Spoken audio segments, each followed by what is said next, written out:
کا کپڑا نصیب نہیں ہوا رہا ہوگا، اس لیے یہ دنیا کے چکروں میں پڑی رہی، دنیا میں گھومتی رہی۔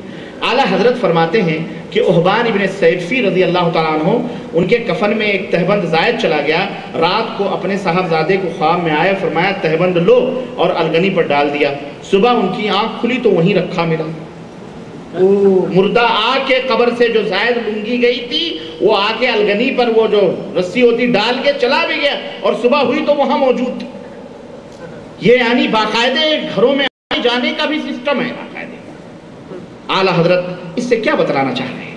یہی نا کہ یہ تمام سب چیزیں درست ہیں، اور یہ تمام سب عقیدے، یعنی گویا مردوں کو یہی وجہ تھی۔ ہاں مجھے یاد آیا، یہ دیکھو ملفوظات اعلیٰ حضرت نے اپنی فاتحہ کے لیے ایک بہت بڑی وصیت کی تھی۔ یہی سب واقعات بتلا کر کے وصیت کیا کرتے ہیں؟ کہتے ہیں کہ میرے اعزا اور رشتہ دار جو ہیں، اگر بطیب خاطر ممکن ہو، خوشی سے اگر ممکن ہو تو فاتحے میں ہفتے میں 2-3 بار ان چیزوں میں سے کچھ بھیج دیا کریں۔ کون سی چیزیں ہیں؟ نمبر 1 سنو، دودھ کا برف خانہ ساز، دودھ کا برف خانہ ساز، اگرچہ بھینس کے دودھ کا ہو، ہونا تو چاہیے گائے کے دودھ کا، لیکن اگرچہ بھینس کے دودھ کا ہو تو برف خانہ ساز یعنی برف بنا کر کے بھیجا جائے خبر میں ہمارے۔ سنو، بھارے دودھ کا، مرغ کی بریانی نمبر 2، نمبر 3 مرغ پلاؤ، نمبر 4 خواہ بکری کا شامی کباب ہی صحیح، پراٹھے اور بالائی فیرنی، ارد کی فریری، دال مع ادرک اور لوازم کے، گوشت بھری کچوریاں، سیب کا پانی، انار کا پانی، سوڈے کی بوتل، دودھ کا برف۔ اگر روزانہ ایک چیز ہو سکے یوں کرو، یا جیسے مناسب جانو، مگر بطیب خاطر، میرے لکھنے پر مجبور نہ۔ یہ وصیت مرنے سے پہلے مجدد دین ملت امام اعلیٰ حضرت فاضل بریلوی اپنے گھر والوں کو لکھا رہے ہیں۔ آپ ذرا سا یہ وصیت آپ نے سن لیا، ذرا سا سوال یہ پیدا ہوتا ہے کہ شریعت مطہرہ میں اس قسم کی وصیت کا کوئی تصور ملتا ہے خیر القرون میں؟ نبی نے ایسی وصیت کی، صحابہ نے کی، ابو بکر عمر، صحابہ تابعین تابعین نے کی کہ میرے گھر میں برف کھانا ڈال دینا، مرغ پلاؤ، بریانیاں، فیرنیاں، شیرنیاں، پتہ نہیں کیا کیا۔ لیکن چونکہ یہ واقعات بتا کر یہ عقیدہ دیتے ہیں کہ لوگوں یہ صحیح ہے، تم اس طرح کے نیاز اور فاتحے دلاؤ گے، ظاہر ہے اگر ہم تک بھی پہنچتا ہے، ہم تک بھی۔ ایک صاحب بتانے لگے کہ ایک جگہ گیا میں فاتحہ دینے کے لیے، تو اس عورت نے، کلکتہ کا واقعہ یا کہاں کا اللہ بہتر جانے، اس عورت نے ساری پتیلیاں رکھی قسم کے کھانے کی، تو جب دیکھا سب تھوڑی کھلی تھی، اور ایک کٹورے میں، پیالے میں کوئی چیز رکھی تھی، وہ بند تھی۔ اس نے، مولوی نے کیا کیا، کہا میں نے اس کو کھول دیا۔ جب میں نے اس کو کھولا تو اس میں بیڑیاں رکھی تھی۔ کیا رکھی تھی؟ بیڑیاں۔ تو میں نے اس کو کہا کہ بھائی یہ قرآن پڑھا جائے گا، یہاں فاتحہ ہوگا، اللہ رسول کا نام آئے گا، یہ بیڑیاں آپ نے کیوں رکھی؟ کہا مولوی صاحب ایسا ہے کہ ان کو بیڑیاں بہت پسند تھا، بیڑی بہت پیتے تھے، ہم نے سوچا کہ سپلائی کر دیں جب تک پہنچ جائیں۔ مولوی کوئی کھرا تھا، بس الٹا ہی بول دیا، وہ بھی الٹا بول دیا، کہا کہ تم بھی تو ان کو بہت پسند تھی، تم پہ بھی فاتحہ پڑھ۔ اب اس گاؤں میں جھگڑا ہو گیا، جناب لڑائی ہو گئی، اس نے چلایا، مولوی نے میری بے عزتی کری، میرے یہ کہی، گاؤں والے جمع ہو گئے، بھائی دیکھو میں نے بے عزتی نہیں کی۔ کہا کیوں، تم نے کہیں سی بدتمیزی بات کی؟ بولے میں نے کوئی بدتمیزی بات نہیں کی، انہیں پوچھو۔ اب وہ عورت کہہ رہی نہیں، انہیں سے مولوی سے پوچھو، مولوی نے مجھے گالی دی۔ تو بہرحال مولوی مجبور کیا گیا، مولوی نے کہا بھائی دیکھو فاتحہ ایک متبرک چیز ہے۔ بولے ہاں۔ بولے اس میں شراب، بیڑی، کباب یہ سب لانے کی کیا ضرورت؟ بولے ہاں۔ بولے یہ بیڑی لا کے رکھی، تو میں نے کہا یہ ہٹا لو، اس کی کیا ضرورت ہے؟ تو کہنے لگی نہیں یہ ہمارے مرد کو بہت پسند تھا۔ تو مجھے غصہ لگا، میں نے کہا تو بھی تو پسندی، تو بھی سو جا، میں فاتحہ پڑھ دیتا ہوں۔ تو کہا مولوی نے بہت اچھی بات کہی، صحیح بات، یہ صحیح بات۔ تو ایسے اب یہ فاتحہ میں جو زندگی میں کھاتے ہیں، اس لیے ان کو سپلائی کیا جاتا ہے اندر۔ ہاں، تو یہ اعلیٰ حضرت نے یہ باقاعدہ وصیت نامہ لکھوا کر کے یہ سپلائی کیا، یہ سپلائی کرو اس طرح سے، تاکہ ہم اب دیکھیں اس میں ان کا تو کوئی فائدہ نہیں ہوتا، یہ اور بات ہے، لیکن ان کے خاندان، اعزا قارب، مرید، مجاور سب پلتے ہیں، کھاتے ہیں، ایک دھندا چلتا ہے اور ایک کھانے پینے کا نظام چلتا ہے، اور اسی طرح سے بدعات اور شرک پروان چڑھتے ہیں۔ تو اسی طرح سے یہ بھی کہتے ہیں کہ حضرت جنید بغدادی کے بارے میں میرے عزیزو، اعوذ باللہ،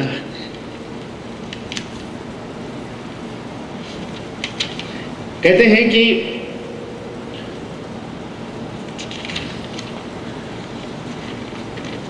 حضرت کہتے ہیں غالباً ایک عرض کیا کسی نے کہ حضور یہ واقعہ کس کتاب میں ہے، کہ حضرت سید الطائفہ جنید بغدادی رحمۃ اللہ علیہ نے یا اللہ فرمایا اور دریا سے اتر گئے، پورا واقعہ یاد نہیں آ رہا ہے، یہ حصہ اول صفحہ نمبر 108۔ تو ارشاد فرمایا کہ غالباً یہ واقعہ حدیقہ ندیہ میں ہے، یہ واقعہ حدیقہ ندیہ میں ہے کہ ایک مرتبہ حضرت سیدی جنید بغدادی رحمۃ اللہ علیہ دریائے دجلہ پر تشریف لائے اور یا اللہ کہتے ہوئے اس پر زمین کی طرح چلنے لگے۔ جنید بغدادی دریائے دجلہ پر یا اللہ یا اللہ یا اللہ کہتے ہوئے چلنے لگے جیسے زمین پر چلتے ہیں۔ بعد کو ایک شخص آیا، اسے بھی پار جانے کی ضرورت تھی، کشتی اس وقت موجود نہ تھی۔ جب اس نے حضرت کو جاتے ہوئے دیکھا تو اس نے عرض کی کہ حضور میں کس طرح سے آؤں، میں کس طرح سے آؤں، آپ تو ایسے ہی جا رہے ہیں۔ انہوں نے کہا یا جنید کہتا ہوا چلا، یا جنید کہتا چلا۔ اس نے یہی کہا اور دریا پر زمین کی طرح چلنے لگا، دریا پر زمین کی طرح چلنے لگا۔ جب بیچ دریا میں پہنچا تو شیطان لعین نے دل میں وسوسہ ڈالا۔ دل میں وسوسہ کیا ڈالا کہ لوگ تو یا اللہ، حضرت تو خود یا اللہ کہیں اور مجھ سے یا جنید کہلوائیں، حضرت تو خود یا اللہ کہیں اور مجھ سے یا جنید کہلواتے ہیں، میں بھی یا اللہ کیوں نہ کہوں۔ چنانچہ اس نے بھی، اب بتائیں یہ بات شیطان دل میں ڈال سکتا ہے؟ وہ تو چاہتا ہی ہے کہ تو شرک کر، وہ یہ نہیں چاہتا کہ تو اللہ کو پکارے، تو اللہ کو۔ لیکن اعلیٰ حضرت کہہ رہے ہیں یہ شیطان لعین نے اس کے دل میں یہ بات ڈالی۔ اب اس نے کیا کیا؟ اس نے جھٹ سے یا اللہ کہا، اور جیسے ہی اس نے یا اللہ کہا فوراً غوطہ کھانے لگا، اندر ڈوب گیا۔ یا جنید کہہ رہا تھا تو صحیح جا رہا تھا، یا اللہ کہا تو کہاں گیا؟ ڈوب گیا۔ پکارا حضرت میں چلا، حضرت میں چلا، فرمایا وہی کہہ یا جنید یا جنید۔ پھر اس نے یا جنید کہنا شروع کیا تو دریا پار ہوا۔ دریا پار ہونے کے بعد کہتا حضرت یہ کیا بات تھی کہ آپ اللہ کہیں تو پار ہوں اور میں یا اللہ کہوں تو غوطے کھاؤں، یہ کیا بات ہے؟ تو فرمایا ارے نادان، ابھی تو جنید تک پہنچا نہیں، اللہ تک کیسے پہنچ گیا؟ استغفر اللہ۔ مجھے بتاؤ مسلمانوں، یہ اہل سنت والجماعت کا عقیدہ ہے؟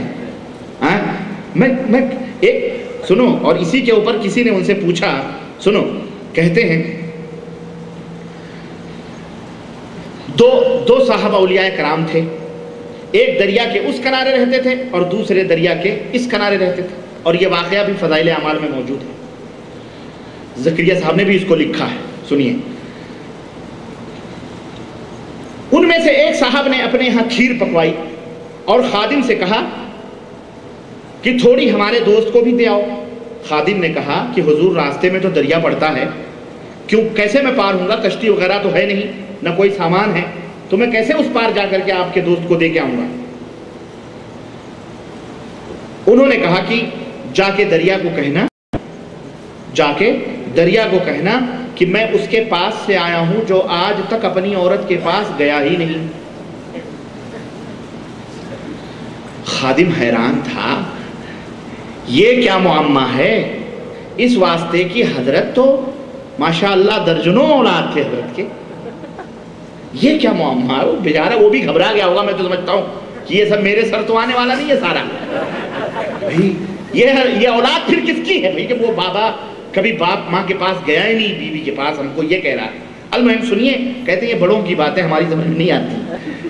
حضرت تو صاحب بہرحال تعمیل حکم ضروری تھی، دریا پہ گیا اور وہ پیغام جو حضرت نے دیا تھا اس نے بتلا دیا، اور فوراً راستہ دریا نے دے دیا، دریا خشک ہو گیا، دریا خشک ہو گیا بھائی، اور اس کے اوپر جیسے پانی پہ زمین پہ جاتا ہے اسے چلا گیا۔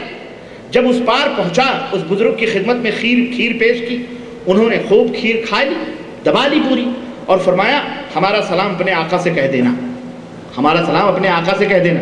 خادم نے کہا کہ سلام تو جب